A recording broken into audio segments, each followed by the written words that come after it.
I tell you, I think having just finished the class, you get about 10 times more out of the class than you put into it. It's a real gift. It's more detailed than I thought it would be. It's spiritual, but also very, very practical and tremendous value. So absolutely, I would tell them simply do it. For someone that's considering this workshop, I would share with them it was extremely transformational in my life. It was one of the rare times I've been in a prayer workshop where it met me where I was.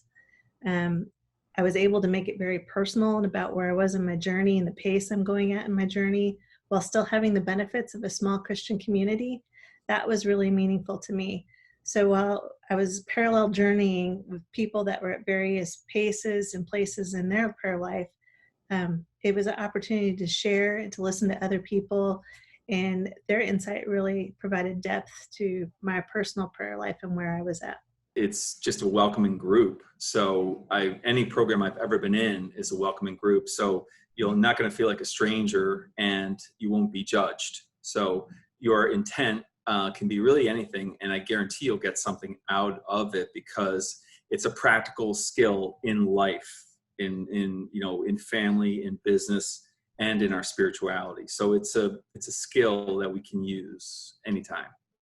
So I would want someone to know that besides the guidance on discernment, the workshop gave me time to really have an opportunity to contemplate and to pray and to just kind of hone those practices, and just made it much more conscious for the 6 weeks and thereafter. With everyday discernment, what I was looking for was there something in the Ignatian discernment study that would validate my own process, or that I could add to the process to make the process make better decisions? I think my goal when I came into everyday discernment was I really wanted to strengthen my dialogue with God. It's gotten stale and it was time to reboot that. I'm not one for rote routine prayer. That doesn't work in my personal prayer life. And I felt like I was getting too easily distracted. So if I did pray and talk to God, it was more of me talking and not having that pause to listen to God talking to me. So my goal was to sort of bring more of a dialogue and back and forth between God and I, as well as to challenge myself to really just spend time and sit and listen to him, which is something that I really wanted to work on. To remind myself of the whole process of decision making, because like anything you need to practice, and I certainly didn't feel like I was still doing that. So the concepts of desolation, consolation coming back, and the modes, all that was very, very great to be refreshed and realize what I'd fallen away, what practice had fallen away to the side in the daily life we live. So it was great relearning.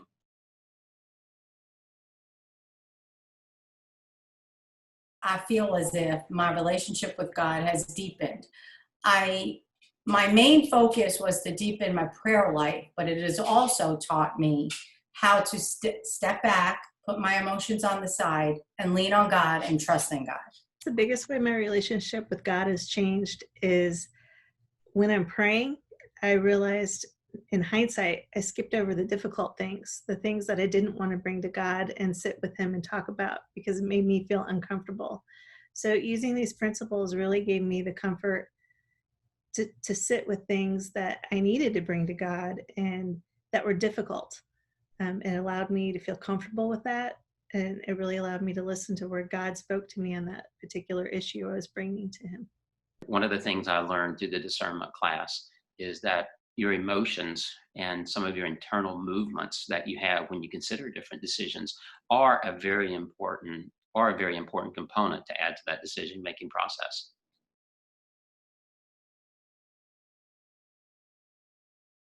One of the things that really was highlighted after I took the workshop was the value of sharing and the value of listening.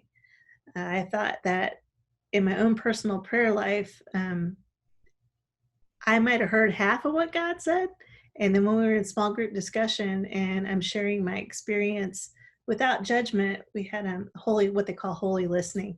And it was very insightful to me to hear as I'm describing it to a small group of people, not their judgment about my particular issue and not them trying to jump in and solve my particular issue, but through holy listening, their reflection of what they're hearing me describe and the reflection points of where they're seeing God come into this particular issue and speak to me. I found their insights to be incredibly helpful. And that's a practice I hope to continue. I learned from this workshop was not to make decisions in desolation. And that is something that I did prior.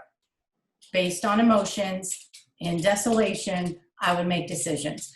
Going through the modes that I learned, and I can refer back to now, even after the workshop is over, it has helped me to understand where God is in my decision process. Two things really, really shown for me was the rules for subtle discernment, which is where I think many people who would be in this workshop would fall into that. So that would be something that people who are thinking about it would find out a lot more about. So I'm going to leave that as a cliffhanger.